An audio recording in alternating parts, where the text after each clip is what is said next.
Quiero ahora pasar a la información del ámbito judicial. Nos va a contar sobre esta novedad de último momento sobre la causa Tino John, este vecino de Las Golondrinas que fue ultimado por un disparo del GEOP en un procedimiento llevado a cabo el 27 de mayo del año 2021. Y hay novedades importantísimas de último momento. Nos va a contar el doctor Marcos Ponce, quien es abogado creyente, representa a la familia de Tino John, a Donato, ¿sí? Están por supuesto el resto de sus hermanos también siguiendo esta causa, pero en particular representa a uno de sus hijos, a Donato. Prendo el micrófono de Marcos ahí y charlamos con él entonces sobre estas novedades de último momento. Marcos, buen día, ¿cómo te vas? Gracias por venir. Buenos días, Dante, buenos días a la gente del canal y a toda la audiencia. Bueno, la novedad que se produce con esto es fuerte porque vamos a recordar, se cerró la audiencia preliminar, culminó esto, quedó en manos del juez tomar ciertas decisiones y una de las decisiones que tenía que tomar el juez era qué hacía con los tres imputados. Ahora vamos a ir desarrollando todo, pero sí, iba uno de ellos a jurado popular, a juicio por jurado popular, y los otros dos, como lo conocíamos habitualmente, con un jurado técnico, con un juez, o los tres iban a ser enjuiciados, ¿sí?, de una misma manera, por jurado popular. ¿Cuál es la novedad, Marcos, con Efectivamente, por el tipo de delito que se le imputa a cada uno, si bien el hecho que se investiga es uno solo, que es la muerte de Tino John en manos del personal del GEOP, por las situaciones particulares de cada uno de los imputados, era el tipo de juicio que en principio le correspondería. Las defensas sostenían que los comisarios Soto y Martínez, Soto recordamos que es el comisario que vino a cargo de la comisión del grupo especial, del GEOP, y Martínez en ese momento era comisario a cargo de la comisaría del Hoyo, sí, le correspondería un juicio por jueces técnicos, no por juicio por jurado. Nosotros como querellantes particulares, junto con el doctor Alfredo Pérez Galimberti, planteamos y le ofrecimos al juez para que resuelva una opción distinta, llevar a todos los imputados a juicio por jurado.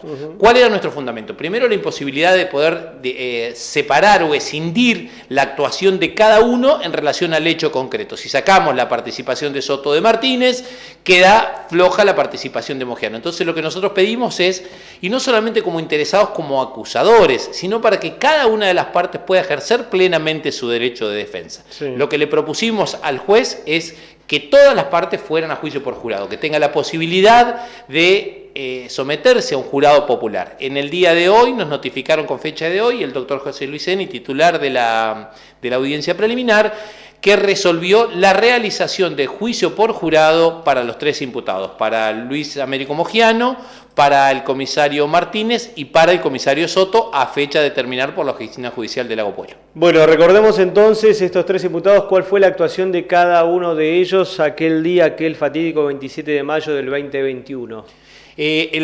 Como te decía, el comisario Martínez en aquella oportunidad se desempeñaba a cargo de la comisaría del Hoyo, es el que toma la noticia por parte de la funcionaria de Fiscalía de la necesidad de realizar un procedimiento para poder ubicar a la persona que se encontraba en la chacra de John, sí, para poder requisar, secuestrar armas, hacer una requisa personal y notificarlo de una prohibición de acercamiento y contacto. Esta medida la dispone Martínez, la eleva la funcionaria de Fiscalía al juez en turno y el juez en turno resuelve la posibilidad de resolverlo de esa manera. Martínez tiene esa participación. Soto es comisario y en ese momento estaba a cargo del grupo especial de operaciones de la policía de la provincia de Chubut. Sí. Es quien llega porque Martínez pide que se participe al GEOP por la existencia de armas, que se participe el GEOP. Viene la Comisión Policial de Rawson a cargo del comisario Soto, integraba, entre otros integrantes de la Fuerza Policial, Luis Américo Mogiano, que Luis Américo Mogiano es uno de los que ingresa, junto con Ramos, es uno de los que ingresa al domicilio de John, sí, y es el que dispara, y del arma de Mogiano es que sale la bala que ultima a Tino John en aquel fatídico mes de mayo del 2021. Bueno, y decías vos la importancia de llevar a los tres a un mismo juicio, en este caso que sea por jurado popular. ¿Y por qué es para todos por jurado popular y no por un jurado técnico los tres? Porque, como decís vos, ustedes entienden que no se puede escindir una responsabilidad de otra, pero ¿por qué además por jurado popular? El juez resuelve, o sea, hay una circunstancia que es la circunstancia de Luis Américo Mogiano, que está acusado de homicidio agravado por su condición de policía, que la ley establece que necesariamente debe ser juicio por jurados, no tiene otra opción. La opción que nosotros planteamos como querellantes es incluir a los otros imputados en el juicio. El juez resuelve, y ahora vamos a hablar de la resolución judicial, no ya del planteo de las querellas. El juez entiende dos cuestiones. Primero, que es necesario que se ventile la totalidad del hecho a los efectos de evitar contradicciones jurisdiccionales. El segundo argumento que utiliza el juez, que es el argumento que los juradistas utilizan, que es que el juicio por jurado es la mayor garantía para los ciudadanos. No hay mayor garantía constitucional, no hay mayor garantía institucional que seamos juzgados por nuestros propios vecinos. Ese es el fundamento que utiliza, que la mayor garantía que la Constitución y los pactos internacionales ofrecen a los imputados es que se ventile la circunstancia de juicio por jurado. Por esa razón resuelve elevar todo a juicio y abrir un juicio por jurado, un único juicio por jurado para todos los imputados.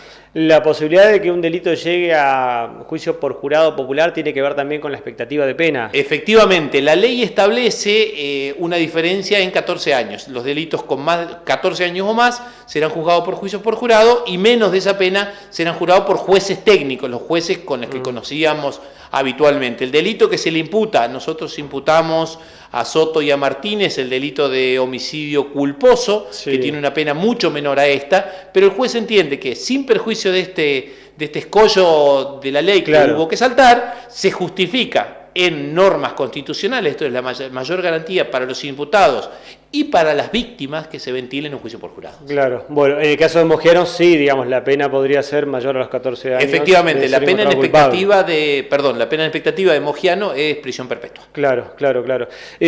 Bueno, esta es la novedad más fuerte que arroja la resolución del doctor Enis, esto es del doctor Enis. Efectivamente, el doctor José Luis Enis. Bien, bueno, había algunas otras cuestiones allí que en su momento ustedes habían planteado, durante la etapa preliminar, ahí lo que tenía que definir el juez era esto, ¿no? Primero la elevación no a juicio de esta causa,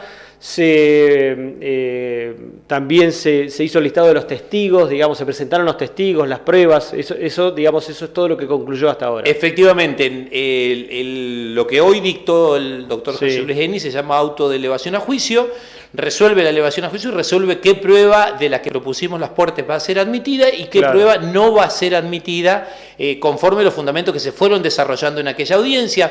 De lo más significativo que podemos indicar, porque tenemos que leerla pormenorizadamente, esto es, ya te digo, hace un poco tiempito que se nos notificó, de lo más significativo era la pretensión de algunos defensores de citar como testigo al fiscal Díaz Mayer.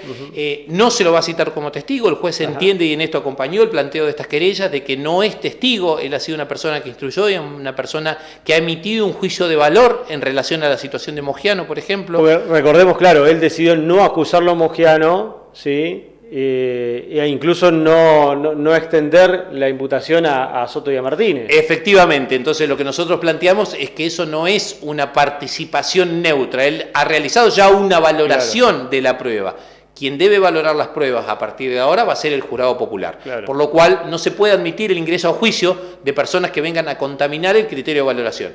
No se admite la declaración testimonial del doctor Díaz Mayer. Sería casi una opinión, digamos. Exactamente, una opinión que puede influir en el jurado. O sea, el jurado popular, esto debemos saber, van a ser personas, vecinos de la comarca, en este caso hasta el momento, que realmente ocurre esto, si escuchan a un abogado, independientemente de que el cargo o la función que ejerza, ya empiezan a pensar, bueno, pero si el doctor dice debe ser por algo. Entonces, eso es lo que tenemos que evitar y que la prueba realmente la evalúen ellos sin que alguien se las mastique, si se quiere. Cuando vos convocás a un testigo, el testigo no va a opinar, ¿no? ¿Qué va a ofrecer el testigo en un juicio? Efectivamente. O dice, no, porque a mí me parece, doctor, que yo... No, efectivamente, las categorías de testigos en el juicio son muy claras. Vos tenés el testigo presencial, que es el que va a hablar sobre lo que vio o percibió por sus sentidos.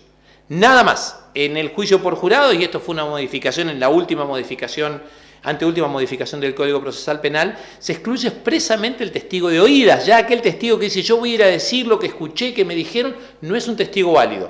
Tampoco es un testigo válido el testigo que va a opinar sin fundamento alguno. Yo voy a opinar, a mí me parece que tendría que haber qué. No, el testigo va a hablar de lo que escucha y percibe por sus sentidos. Después tenemos la otra categoría de testigos expertos, que ya es otra cosa, que es personas que con algún conocimiento especial sobre una rama que se esté litigando en el juicio, pueden opinar, pero de la rama que ellos conocen, no del caso puntual. Vamos a traer, en este caso va a haber personas especialistas en operativos policiales que van a venir de Buenos Aires a opinar sobre cómo se hace un procedimiento, no cómo se hizo el procedimiento de Tino John. ¿Y eso lo van a traer ustedes? ¿Lo van a aportar ustedes? Sí, nosotros hemos trabajado con la doctora D'Alessandro, que ha realizado un informe muy amplio, muy pormenorizado, que hace un análisis de las normas básicas que debe respetar un operativo policial en el caso de personas con dolencias mentales. ¿Cómo debería haberse hecho este operativo que es contrario a lo que sucedió? Efectivamente. Por lo menos para ustedes, sí. Las defensas del resto de los imputados han propuesto también algunos testigos especialistas o testigos expertos. Claro. Bueno, porque el procedimiento para ellos se hizo correctamente. Exactamente, sí. Hicieron lugar a alguno de ellos porque eran sobreabundantes, habían ofrecido una cantidad de testigos en ese tópico. Se va a admitir la presencia solamente de algunos de los testigos expertos para no cansar también al jurado. Sí. También se ha excluido la presentación de la declaración testimonial de unas fiscales que se habían ofrecido de la ciudad de Puerto Madryn, que habían participado en otros operativos distintos que nada tenían que ver con el caso de John, que las defensas querían traerlo para que cuenten cómo habían actuado aquella vez, que nada tiene que ver con el caso de John. Claro. Distinto es el caso, y estaba observando el caso se ofreció la declaración testimonial de Naya en ese momento, que era integrante de la cúpula policial, del comisario Gómez, o comisario mayor, no me acuerdo el rango en ese momento, y de Federico Mazzoni, quien en aquella oportunidad era ministro de Seguridad, de la provincia, la jerarquía que en ese momento revestía. Si bien de las querellas nos opusimos a la incorporación de los mismos, el juez entiende que pueden tener elementos que, justamente en este valor que decíamos hoy, que hayan tomado conocimiento del hecho puntual, entonces los habilita a declarar como testigos a los tres, imponiéndonos obviamente a las partes las condiciones que al momento que preguntemos o repreguntemos, cuidemos la cuestión de los intereses, pero van a ser admitidos como testigos. Federico Mazzoni, exministro, entonces, ¿sería citado como testigo? Efectivamente, Federico Mazzoni, Gómez, que era comisario mayor en ese momento, que era jefe de la policía, y el otro comisario, Naya. Bueno, lo último, Marcos, para cerrar, entonces, ¿cuál va a ser la teoría que van a presentar? A ver, ustedes ya han anticipado, por supuesto, la postura en las distintas audiencias, en la preliminar que hemos cubierto nosotros oportunamente, y básicamente lo que señalan es que el procedimiento estuvo mal hecho, y que de haberse tomado otro tipo de decisiones, y eso es lo más fuerte que escuchamos, y que escucharon los familiares de Tino John, es que si se hubieran tomado otro tipo de determinaciones, si se hubieran respetado los protocolos, hoy este vecino, Martín Alejandro Tino John, estaría vivo. Efectivamente, Dante, la teoría del caso que como querellantes estamos presentando es esa. Hubo una cadena de responsabilidades. Los comisarios debieron haber procedido de manera distinta, no es que pudieron, debieron haber procedido de manera distinta, porque no se trataba de un mercenario, no se trataba de un guerrillero, no se trataba de un enemigo exterior que habilitaba la represión casi militar. Era una persona con padecimientos mentales. Más allá de que estuviera armado, que hubiera estado amenazando a los vecinos, que hubiera efectuado en algún momento disparos, más allá de todo eso. Efectivamente, antes de eso hay una situación anterior que es la situación de salud mental. Esta situación de salud mental impone requisitos rígidos para el cumplimiento de determinados protocolos. Estos protocolos no fueron cumplidos. Estos dos comisarios tienen que responder por esta imprudencia o negligencia, haber procedido de una manera que no tendrían que haber procedido. ¿Esto qué ocurre?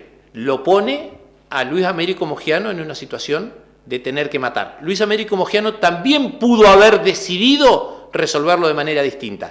Y él decide directamente disparar a matar. Luis Américo Mogiano dispara un solo disparo. Y esa es la teoría del caso de la querella.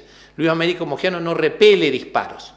Dispara un solo disparo cuando está seguro y sabe que con ese disparo puede matar. Por eso es la diferencia. De hecho, el lugar donde impacta el tiro de Mogiano es en la parte frontal, en la cabeza. De Tino John, exactamente. Claro, no tira a otra parte del cuerpo. No tira a otra parte del cuerpo, y vuelvo a insistir, del arma 9 milímetros que manipuló Mogiano, salió un solo disparo, que es el que le pega en la frente a Tino John y lo mata. Bueno, y ahora, ¿cuándo va a suceder esto? ¿Qué tiempos hay? ¿Cuándo entonces comienza este juicio? ¿Se ha estipulado? Estuve hoy, hace unos instantes, en comunicación con la Oficina Judicial de Lago Puelo, quien es la que va a disponer de los tiempos y los horarios. Hay una cuestión que nos urge, que es el plazo razonable de los procesos. Cualquier ciudadano no puede estar sometido a unos procesos sine die. Las leyes establecen plazos. Uno de los plazos es los 3 años desde el momento de la audiencia de apertura de investigación. Esta audiencia de apertura de investigación se realizó la primera a Luis Américo Mogiano el 16 de noviembre del año 2022. Antes del 16 de noviembre del año 2025 tenemos que tener el juicio resuelto. Claro. Los plazos son esos. Seguramente ¿Resuelto, va a ser iniciado? antes. ¿Cómo? ¿Al menos iniciado o ya resuelto? No, ya resuelto. Ya resuelto, y después de reformas que han tenido las normas procesales, con incluso la impugnación ante la Cámara. Bueno, ¿este juicio se va a hacer en Lago Puelo probablemente? En principio se va a hacer en Lago Puelo. El auto de apertura a juicio no establece lo contrario. La jurisdicción que corresponde es Lago Puelo, se realizará en aquella jurisdicción. Y ya te digo, hoy hace un rato me comuniqué con Oficina Judicial de Lago Puelo, quienes están al frente de la organización del juicio. Seguramente no va a ser este primer semestre del año, pero ni bien comienza el segundo semestre, estamos pensando esa fecha. Claro, con ese tiempo límite de noviembre de 2025, ¿el jurado popular se designa de esa zona, de la comarca, o pueden intervenir vecinos de aquí de Esquel también? No, es importante, es interesante la pregunta, porque esto habilita para hablar o comentarle a la comunidad cómo es. Se seleccionan todos los años, a fin de año se selecciona del padrón electoral general un número de ciudadanos o ciudadanos que pueden ser convocados para juicio ese año. Hay un cúmulo, un número para la ciudad de Esquel y la zona y la jurisdicción, y un cúmulo menor que es para la comarca. Son vecinos de la comarca andina, esto es Puelo, El Hoyo, Puyén, El Maitén, Cholila, van a ser vecinos de aquella zona los que van a resolver, luego de un nuevo sorteo, luego de una selección, se hace una audiencia de selección de jurado en el cual participamos las partes, donde se convoca un número mayor, se convocan entre 40, 50 o 60 personas para elegir el mejor jurado que las partes consideren que sea útil para poder llevar el juicio adelante. Claro, bueno, paréntesis en esto y ya cierro la nota. Vecino o vecina, si usted quiere saber si fue seleccionado para jurado popular, quizás no se ha enterado todavía, si ingresa a las redes sociales de la Oficina Judicial Esquel, le digo para la gente aquí de nuestra región, de nuestra zona que nos ve, que nos escucha, si ingresa a las redes sociales, hay un link por allí dando vueltas en donde usted puede ingresar, se mete en ese link, pone su documento y le va a decir rápidamente si usted fue seleccionado o no. Digo porque quizás se vea sorprendido en algún momento si lo citan para jurado popular, pero ya por lo menos va a estar noticiado de que ha sido seleccionado en aquel sorteo que contaba el doctor Ponce, en su momento, bueno, seleccionado para eventual jurado popular. Marcos, gracias, estamos entonces atentos a lo que vaya ocurriendo. ¿Esto ya queda así firme? ¿No hay posibilidad de que esto se revierta de alguna manera? Esta decisión, a ver, ¿no? Procesalmente... La justicia siempre tiene como distintos pasos. Exactamente, procesalmente no existe ningún recurso al auto de apertura a juicio. Los defensas podrían decir, bueno, mire, yo ya me agravio y esto lo considero una causal de apelación. Esto es lo que la letra fría de la ley dice. Sí. Ahora bien, ¿qué vayan a hacer los abogados defensores? Lo desconozco, y puede ser que en alguna ingeniería judicial, en esta otra mitad de la biblioteca... encuentren algún libro en la biblioteca más finito que diga alguna cosa. Pero para nosotros no existe, pero no te puedo garantizar qué vayan a hacer el resto de los defensores. Bien, gracias Marco, como siempre. No, gracias a ustedes.